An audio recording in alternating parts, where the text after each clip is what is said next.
ஆட்சி செய்யும் மன்னன் ஒரு நாள் என்ன நடந்தது தெரியுமா? மும்மூர்த்தி தேவர்களை சேர்ந்து மார்கண்டனுக்கு 16 ஆயில் கொடுத்தார்கள். எத்தனை? 16. யாரு கொடுத்தது? சிவபெருமான் கொடுத்தார். அவன் 16 ஆயில் முடிஞ்சதுக்கு பிறகு பிடிப்பது யாருடைய வேலை? என்னுடைய வேலை. 16 ஆயில் முடிந்து விட்டது. பக்கத்தில் வந்த சித்திரபுத்திரரை விட்டு மார்கண்டன் இருக்கிறான். அவனை போய் யமதர்மராஜன் அழைத்தார் சொல்லி கூப்பிடுனேன். அவன் பூசையில் இருக்கும் போது சித்திரபுத்திர போகும்போது என்ன கேட்டா தெரியுமா? என் ஆயுள் முடிஞ்சிருக்கலாம், ஆயுளுடைய பூச முடியல, என் விதி முடிஞ்சிருக்கலாம், சிவனுடைய பூச முடியவில்லை. உன் யமன் யாரா? புது யமனா பழைய யமனான்னு கேட்டுக்கிறான். என் சித்திரபுத்திர வந்து சொல்லும் போது அதுக்கு கோபம் வந்து விட்டாது. என் கையில இந்த பாசவளை கொண்டு போய் சிவன் பூசை செய்திருந்தா, லிங்க பூசை செய்திருந்தா, என் கையில இருக்கிற பாசவளை போட்டு மார்கண்டா மார்கண்டா பாடாடு அழைத்த வர மறுத்தான். என் கையில இருக்கிற பாசவளை போட்டு பித்திரை இழைத்தான். இந்த பாசவளை எங்க விழுந்து தெரியுமா? அவனுடைய சிரத்துக்கும் இந்த லிங்கத்துக்குமே சேர்த்து விழுந்து போச்சு. சிவபெருமான் என்ன செய்தான்? அந்த லிங்கமாக இருந்தவன் ஒரே சீரூபத்தை கொண்டு அவன் கையில இந்த சூளத்தை எடுத்து என குத்தி கீழே தலகால சேர்த்து விட்டான்.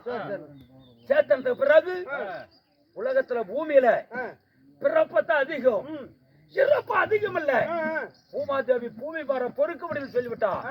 மும்மூர்த்தி தேவர்களை சேர்ந்து மீண்டும் எனக்கு மறு ஆயுள் உயிர் கொடுத்தார்கள். நம்மளே அடிச்சு நம்ம உயிர்களை சாவடிக்கலாமா? ஆமா, மீண்டும் எனக்கு உயிர் கொடுத்து மும்மூர்த்தி தேவர்கள் கேட்டார். யமதர்மராஜா, இந்த நீ சமணாபுரி வட்டத்துல ஆட்சி செய்கிற இந்த தென்திசை மீண்டும் நீ ஆட்சி செய்யன்னு கேட்டார். அப்ப கேட்ட மும்மூர்த்தி தேவரை, ஆண்டவனே, நான் ஒரு தாய்க்கு ஒரு மகனாக பிறந்து எனக்கு இந்த சாப்ப வேண்டியதுல சண்டால யமம் பிடிச்சான், யமம் பிடிச்சான். எவ்வளவு என்னன்னா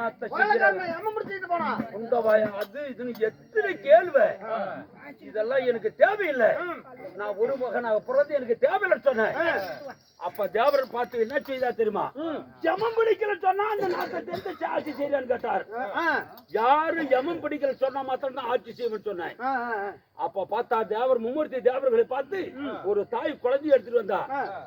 தேவரை கேட்டாரு, இந்த குழந்தை எப்படிமா செத்ததுன்னு கேட்டாங்க.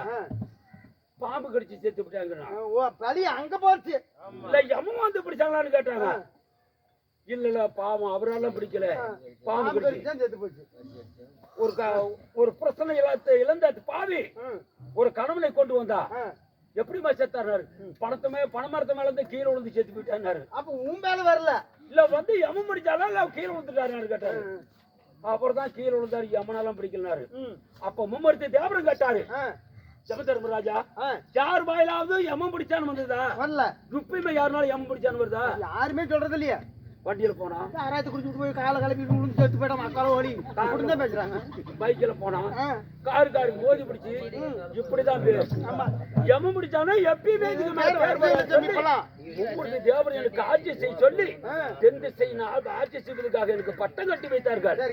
அதுல இருந்து நான் என்னுடைய மனைவியை சுபாலா தேவி திருமணத்தை செய்து என் மனைவி நீதி தவறாத கணவனு காத்த கற்பட மங்கியாக இருக்கிற ஆயுடைய மனைவி. நான் இப்ப ஜமனாபுரி பட்டத்தில் இருக்கும் போது சத்த நாராயணா என்று சத்தம் கேட்குது.